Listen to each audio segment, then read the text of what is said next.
2024 അവസാന ഘട്ടത്തിൽ എത്തി നിൽക്കുമ്പോൾ ഏറ്റവും ഹൈപ്പുള്ള മൂവിയാണല്ലോ മാർക്കോ എന്ന് പറയുന്ന ചിത്രം ഇന്ന് തിയേറ്ററിൽ എത്തിയിരിക്കുകയാണ്. അതിൻ്റെ റിവ്യൂ ആണ് ഞാൻ നിങ്ങളിലേക്ക് എത്തിക്കുന്നത്. അതിലേക്ക് വരാൻ അതിൻ്റെ മുന്നേ മൂവി പ്ലസ് മീഡിയ എന്ന് പറയുന്നത് നമ്മുടെ ചാനൽ ആദ്യമായിട്ട് കാണുന്നവരാണെങ്കിൽ സബ്സ്ക്രൈബ് ചെയ്യുക. കേരളത്തിൽ ഒട്ടുമിക്ക സ്ഥലത്തും കൃത്യം 10 മണിക്കാണ് ചിത്രത്തിന്റെ ആദ്യ ഷോ ആരംഭിച്ചത്. ഇപ്പോൾ ചിത്രത്തിന്റെ ഫസ്റ്റ് ഹാഫ് റിപ്പോർട്ട് പുറത്തു വന്നിരിക്കുന്നു. നമ്മൾ പ്രതീക്ഷിച്ച പോലെ തന്നെ ചിത്രത്തിന്റെ ഒരു ഡീസന്റ് പോസിറ്റീവ് റിപ്പോർട്ട് തന്നെയാണ് ഫസ്റ്റ് ഹാഫിൽ നിന്നും നേടിയെടുക്കാൻ സാധിച്ചിട്ടുള്ളത്.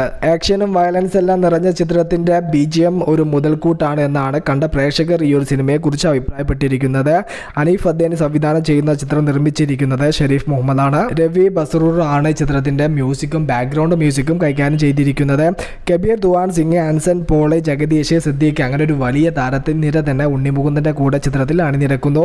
വയലൻസ് കൊണ്ട് സർട്ടിഫിക്കറ്റ് നേടിയ ചിത്രത്തിന് നല്ല രീതിയിലുള്ള റിപ്പോർട്ട് തന്നെയാണ് ഫസ്റ്റ് ഹാഫിൽ നിന്നും കണ്ട പ്രേക്ഷകർ അഭിപ്രായപ്പെട്ടിരിക്കുന്നത്. ഉണ്ണി മുകുന്ദൻ എന്ന താരത്തെ അന്യഭാഷക്കാരും അംഗീകരിക്കാൻ പോകുന്ന ചിത്രം കൂടെയായിരിക്കും മാർക്കോ എന്നും കൂടെ ചിത്രം കണ്ടുകൊണ്ടിരിക്കുന്ന പ്രേക്ഷകർ അഭിപ്രായപ്പെട്ടിരിക്കുന്നു. ഇനി ഏതാനും ഒരു മണിക്കൂറും കൂടെ കഴിഞ്ഞാൽ ചിത്രത്തിന്റെ ഫുൾ റിവ്യൂ പുറത്തു വരും. കാത്തിരിക്കാൻ. ചിത്രത്തിന്റെ ഒരു കട്ട പോസിറ്റീവ് ഫുൾ റിവ്യൂവിന് വേണ്ടിയിട്ട് 2 മണിക്കൂറും 24 മിനിറ്റുമാണ് ചിത്രത്തിന്റെ ദൈർഘ്യം. മലയാളത്തിലെ കിൽ മൂവിയാണ് മാർക്കോ എന്നും കൂടെ സിനിമ കണ്ടുകൊണ്ടിരിക്കുന്ന പ്രേക്ഷകർ അഭിപ്രായപ്പെട്ടിരിക്കുന്നു. കാത്തിരിക്കാം മാർക്കോ എന്ന ചിത്രത്തിന്റെ കൂടുതൽ റെസ്പോൺസുകൾക്ക് വേണ്ടിയിട്ട്. Okay, by.